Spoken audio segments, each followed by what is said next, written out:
24 April শুরু হয়েছে নাটক শিল্প ও বাণিজ্য মেলা 2025, কিন্তু এখন পর্যন্ত আমি ভিডিও আপলোড দিতে পারি নাই কারণ আমি মহাব্যস্ত। মেলা শুরুর দ্বিতীয় দিনে কিন্তু আমি মেলা ভিজিট করে আসছি, কিন্তু এখন পর্যন্ত ভিডিও আপলোড করার সময় বা সুযোগ আমার হয়ে ওঠে নাই। মেলার এন্ট্রি ফি ছিল জনপ্রতি 20 টাকা করে, তো আমি একটা টিকিট কেটে দুইটা টিকিট কেটে আমরা এখন ঢুকে পড়তেছি হিরোর মতো মেলার মধ্যে। আহারে, মেলার মধ্যে ঢুকতেছি আর মনে মনে দোয়া পড়তেছি আজকে হিরোর মধ্যে ঢুকতেছি বা এন্ট্রি নিচ্ছি যেন আজকে একটা হিরোইনের সাথে ধাক্কা খাই। ধাক্কা তো খাইলাম এক বুড়ি বেটির সাথে, আর ঘুরতে ঘুরতে গিয়ে পড়লাম একটা সংসার সাজানো দোকানের মধ্যে। দোকানদার আমারে জিগাইতেছে ভাই কি লইবেন, আমি তো বলতেছি ভাই আমি তো ভুলক্রমে এই দোকানে ঢুকে পড়ছি, আমার তো এখনো বিয়াই হয় নাই, আমার একটু আপনি দোয়া করে দেন আমার যেন তাড়াতাড়ি বিয়ে হয় আর আপনার দোকানে সবকিছু যেন কিনে একদম সাফা করে দিতে পারি। দোকানদার আমারে দোয়া করে দিল ভাই তাড়াতাড়ি যেন আপনার বিয়ে হয় আর খুব তাড়াতাড়ি যেন বছর না ঘুরতে আমার কাস্টমার আরো বেশি বৃদ্ধি পায়। বুঝলাম না ব্যাপারটা, আমি কইলাম ওনারে বিয়ার দোয়া করে দিতে আর উনি বাচ্চা পয়দা করে দিলেন। যাই হোক ব্যাপার না, এতক্ষণে বুঝলাম সবাই সবার ধান্দাতে ঘুরে আর কি। আসলে এসব মেলাতে কেনার মতো তেমন কিছু নাই, প্রাইসটা খুবই হাই আর প্রোডাক্ট কোয়ালিটি খুবই বাজে। মেলাতে আসে তো শুধু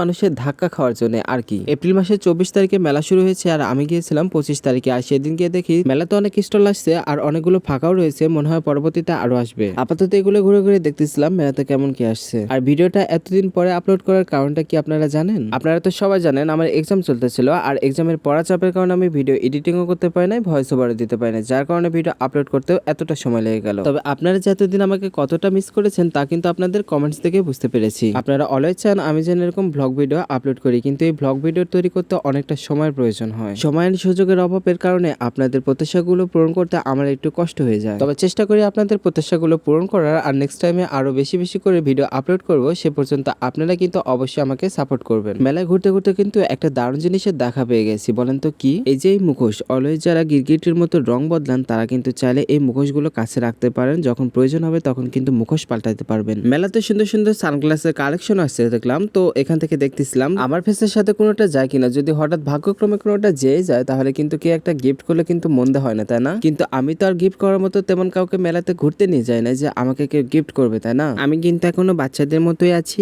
আপনারা কিন্তু চাইলেই সুন্দর সুন্দর টেডিগুলো আমাকে গিফট করতে পারেন। মিউ মিউ, সুন্দর সুন্দর টেডি, তাই না? এখান থেকে আপনি কাকে কোনটা গিফট করতে চান কমেন্টস করে জানাবেন। যদি সত্যি ছোটবেলাতে ফিরে যাওয়া যেত তাহলে কিন্তু খুবই ভালো হতো, তাই না? আমরা যখন ছোট ছিলাম তখন বলতাম কবে যে বড় হব, আর এখন যখন বড় হয়ে গেছি তখন ভাবি যে আবার যদি ছোটবেলায় ফিরে যেতে পারতাম। আসলে আমাদের চাহিদার কোনো শেষ নাই, যদি ছোট থাকতাম তাহলে এই টেডি টানার জন্য খুবই বায়না করতাম। যেহেতু এখন বড় হয়ে গেছি আমাদের চাহিদার টেস্টটাও কিন্তু ডিফারেন্ট হয়ে গেছে। মেলাতে ঘুরতে ঘুরতে কিন্তু আবারও সেই সংসার সাজানো জিনিসপাতির দোকানে চলে আসছি, আর এসে আমার এই কিউট ওয়াটার পটটা পছন্দ হয়ে গেল, তো এটা টুক করে নিয়ে নিলাম। তারপর মেলাতে খালি ঘুরলেই হবে, ঘুরতে ঘুরতে খুব ক্ষুধা পেয়ে গেছে, এবার যাবো ফুচকা খাইতে। তো একটা ফুচকা দোকানে এসে চট করে বসে পড়লাম আর মামারে অর্ডার দিলাম এক প্লেট গরম গরম ফুচকা দেন তো মামা। তো ফুচকালাম মামাই কয় মামা একটু ওয়েট করেন, আপনার ঘরে অনেকক্ষণ আগে মামিরা ফুচকার অর্ডার দিছে। তাজ্জব ব্যাপার, আমি তো অবাক হয়ে গেলাম, আমি তো বিয়ে করতে পারলাম না, তাহলে মামি আসলো কোথা থেকে? তারপরে খেয়াল করে দেখলাম অন্য মামাগুলোকে যে মামিরা আসছে তাদের কথা বলতেছে। তারপর আমি ফুচকালাম মামারে কইলাম মামা একটু কথাবার্তা সাবধানে বলে, নাহলে কিন্তু মায়ের একটা মাটিতে পড়বো না। যাই হোক ফুচকা টুচকা খাইয়া আবার ঘোরা শুরু করলাম মেলার মধ্যে, আর এখানে দেখতেছি লেচ্ছারা বানর গুলোকে সব জোরাজোরি করাকরি করতেছে, আর এই লেচ্ছারা বানরের নাচ দেখে তো আমি শিহরিত। তাগরে বিনোদনের ডোজটা বাড়াইতে এই দুষ্টুদিক কোকিলও আসছে দেখতেছি। দুষ্টুদিক কোকিলে বিনোদন দেখা শেষে তারপরে বাচ্চাদের শেষুর খাওয়া দেখতে দেখতে দেখি আবার দুষ্টুদি বকও চলে আসছে। এসে বক না, একবারে ধরা ধবধবা সাদা বক, তারাও দেখতেছি বিনোদন দিতেছে। ওই যে ওইটা কি দেখা যায় বলেন তো? নাগরদোলা। আর কখনো চড়বো না বাবা, তোবা পড়ছি। কিন্তু বাচ্চাদের এই ভার্চুয়াল জগতে বিচরণ করাটা দেখে একটু ইন্টারেস্ট ফিল হচ্ছিল, বাট কচি কাছাদের যে লম্বা সিরিয়াল সেখানে কি আমাকে মানায়? তাই প্রাণে ব্যথা নিয়ে চলে আসলাম স্মোকি ওয়েফার খাতে। এটা খেয়ে দেখি এটা টেস্টটা কেমন। কোনো টেস্ট নাই ভাই রে ভাই, শুধু হুজুকে বাঙালি সবাই দেখে এটা খাইতেছে আর ধোয়া উড়াইতেছে, তাই দেখে ইন্টারেস্ট ফিল হইলাম। 2 টুকরা ওয়েফার দিবে আর তার মধ্যে ধোয়া মিশাই দিবে, আর আপনার কাছ থেকে 50 টাকা চোখের নিমিশে নিয়ে নিবে। এটা বাটপাড়ি ছাড়া আর কিছুই না। 50 টাকা মানুষের কাছ থেকে এরা চোখের নিমিশে এমনি এমনি নিয়ে নিতেছে। যারা ইনকাম করে তারা বুঝতে পারে 50 টাকা ইনকাম করা যে কতটা কষ্টে। তাদের উদ্দেশ্যে বলতেছি ভাই হালাল পথে উপার্জন করেন না কেন আপনারা? এভাবে কেন মানুষদেরকে ঠকায় ঠকায় টাকা ইনকাম করতে হবে বলেন তো? আসলে মেলা মানে চিটার বাটপাড়ের কারখানা, সো আপনাদের একটু চোখ কান খোলা রেখে চলতে হবে। যাই হোক পরবর্তী ভিডিওতে আপনাদের সাথে আবারও দেখা হবে, সে পর্যন্ত সবাই ভালো থাকুন, সুস্থ থাকুন আর আমার জন্য দোয়া করুন। আল্লাহ হাফেজ।